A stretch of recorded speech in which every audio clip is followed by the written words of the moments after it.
Hello everyone, we propose DPA-Net, structured 3D abstraction from sparse views via differentiable primitive assembly.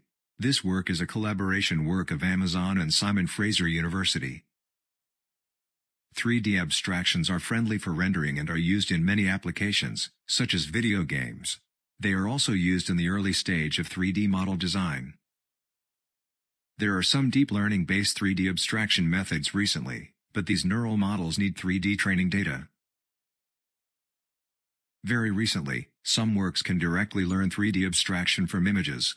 They both use superquadrics as 3D representation, which is not general to more complex part geometry, such as chairback, and they mainly work under dense views. NeRF and 3D Gaussian splatting have made advances in multi-view reconstruction quality and speed, however, they mainly focus on rendering, and not friendly for model manipulation and editing. In our method, the input images are sparse and from significantly different views. There are two branches. The first branch is similar to an image-conditioned NeRF. We will extract multi-scale image features, and predict RGB values for query points sampled from camera array. In the second branch, we will fuse multi-view image features, and predict primitives for CSG assembly. Then the point occupancy value will be calculated for each query point.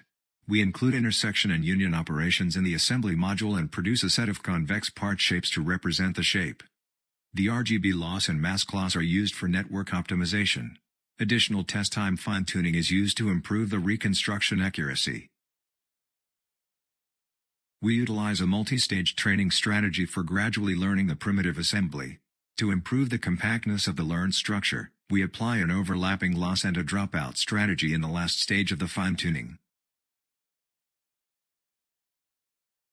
To improve the reconstruction accuracy, we further use silhouette-aware adaptive sampling for camera ray direction sampling.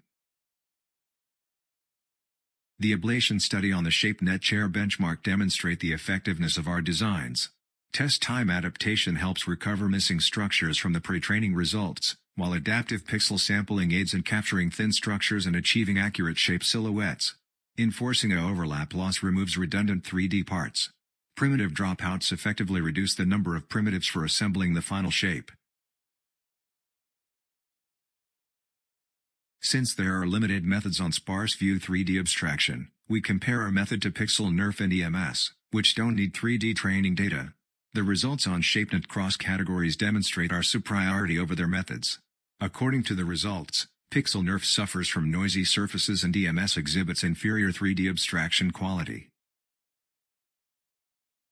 We further compare our method to other methods on the real images. Our method is slightly worse than non-structured methods regarding accuracy, but much better than other 3D abstraction methods.